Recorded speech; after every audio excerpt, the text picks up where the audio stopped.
Ah, hello there! You're just in time for a Christmas story. Come, come, grab a nice cup of hot cocoa and warm up by the fire. What's that? Oh, it doesn't matter how old you are. This is a story that everyone can enjoy, children and adults alike.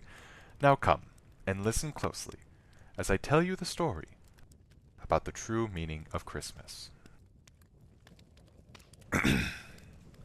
It was a Christmas Eve like any other. Glittering white snow covered the ground, and the air was filled with joyous glee, and everyone was getting ready for the big day to come. Except for one person, John. John was doing what he had been doing for the past 5 years, sitting on a local bench and asking anyone who walked by if they could spare some change, of which he had managed to collect $3.62, and was beginning to wonder if he would be able to survive another winter. However, this Christmas Eve would be different for John, as he would soon be approached by a mysterious man. This man was on his way home to his family from grocery shopping when he noticed John sitting alone, and so he went up to John. The man kindly introduced himself, and the two began to chat. "Why are you sitting here alone this Christmas Eve?" the man asked. "I have nowhere to go and nobody to go home to, I'm afraid. Most of my family's dead, and the local shelter has closed down," John replied.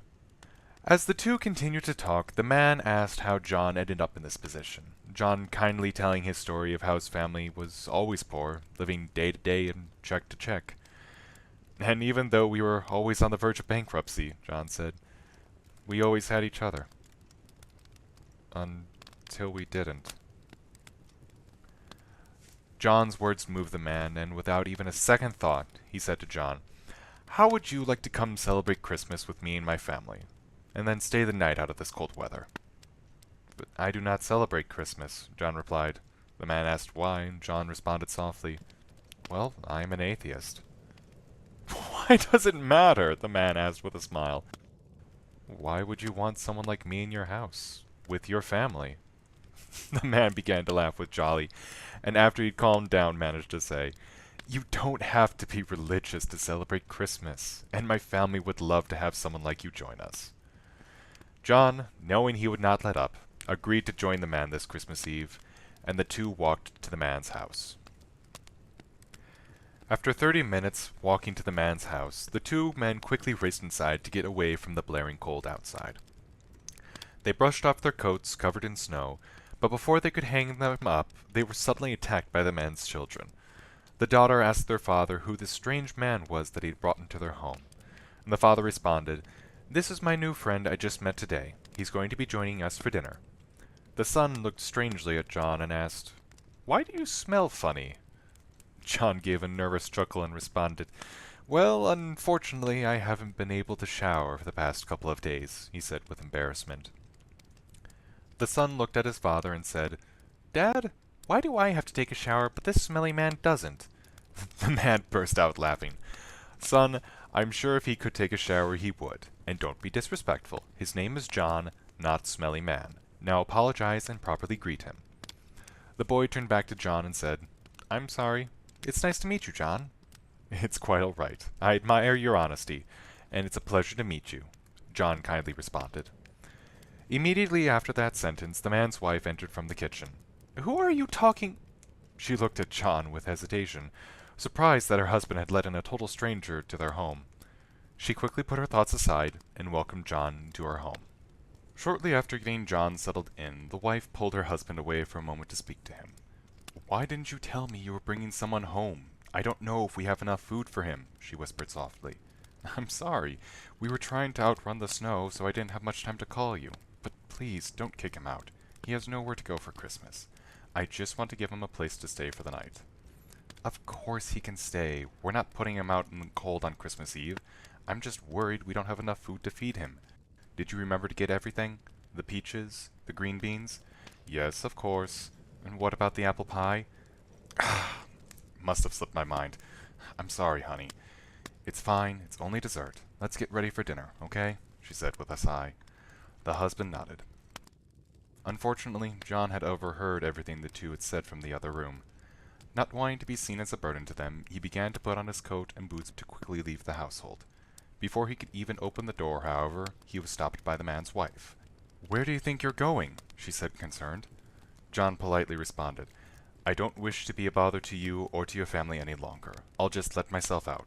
Please tell your husband I appreciate his kindness to me." The moment he opened the door, though, John was pushed back by a massive gust of freezing air outside and quickly closed the door. "Well, you definitely aren't leaving with that kind of weather. You aren't a bother to us, we just weren't expecting to have you is all. We would be honored to have you as our guest tonight." And after giving it some thought, John begrudgingly accepted to stay. Dinner was finally served at the man's house. There was ham and peaches, homegrown potatoes and gravy, green beans and honey carrots. The family and John filled their plates with food and sat down at the kitchen table. John, eager to eat after having nothing all today, was about to chow down when he was stopped by He looked over and saw the daughter's hand reaching out to take his. "We always pray before eating," she whispered. "Oh, I don't please," she replied before John could finish his sentence. The father looked up quietly. "She won't stop until you say yes." John looked at the little girl and, knowing he could not disobey her orders, took her hand and they prayed. The father prayed that only good things would come to those who are needing it this Christmas season, and that everyone will find joy and happiness in whatever way they can. He prayed to those who are stuck in the cold this night to find shelter, warmth, and food for their bellies.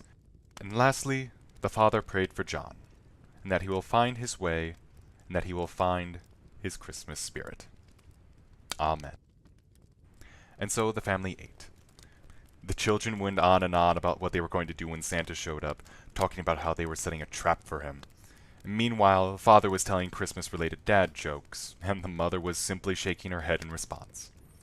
Although John did not say much during the entire dinner, one could notice what appeared to be a smile forming on his face, and for even the briefest moment, he appeared happy. After dinner had wrapped up, the father put his children to sleep, while John helped the man and his wife clean the dishes. After cleaning up, the man allowed John to lay on the couch for the night, giving him some blankets and a pillow to keep him cozy, and so everyone went to bed. During the middle of the night, John awoke from his slumber. Feeling too warm to fall back asleep, he put on his coat and boots and went outside to the front porch to cool off. To his surprise, the strange man was out there as well. "Ah, hello there. Were you planning on taking off again?" he said as a joke. No," John responded. "I just need some fresh air is all." "Understandable. It can get pretty hot in there. Luckily the storm has finally calmed down," the man said. After some silence, John finally decided to say, "I think I'll leave in the morning, though." Shocked by what he had said, the man replied, "You won't join us for Christmas tomorrow? Or at least say bye to the kids?" John simply responded with, "I think I've been pitied enough for one day, and like I said, I don't celebrate Christmas." The man had a look of confusion on his face, and without thinking said, "You think we took you in because we pitied you? God, no. In all honesty, I saw a bit of myself in you." John also gained a look of confusion and said, "How so?" The man took a moment to collect his thoughts, and after a minute of thinking, finally answered, "My family is not the richest in the world, as you probably already noticed. We barely get by as it is. Hell, I usually have enough money to buy the kids each one Christmas present, and that's because I start saving up from September. And that apple pie I forgot? I didn't actually forget it. After spending the money on buying the presents and the food, I honestly had no money left over to buy it, save from the spare change in my pocket." John, now with a shocked expression on his face, said, "I'm sorry, I didn't know."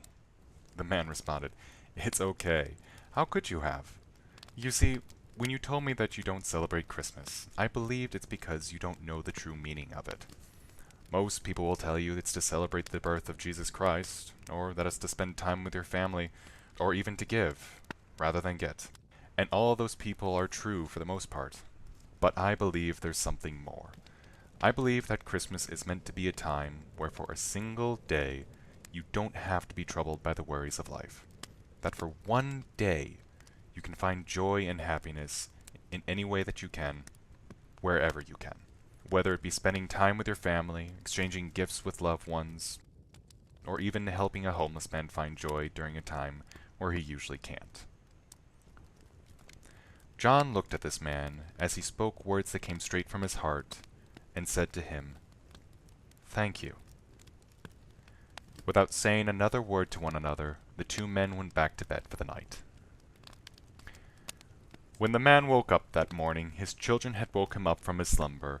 They were cheering of how Santa had visited their home and left them Christmas presents under the tree. The man followed them into the living room, but found that John was gone, with his blankets folded up. As he looked up, he saw that there was an apple pie on the counter with a note from John, thanking the man for his kindness and for teaching him the joys of the holidays. The pie John bought for that man's family was $3.62. Although John was never seen again by the man who shown him kindness, many say that that Christmas and that every Christmas afterwards were ones filled with joy from John, for he had finally learned the true meaning of Christmas. The end.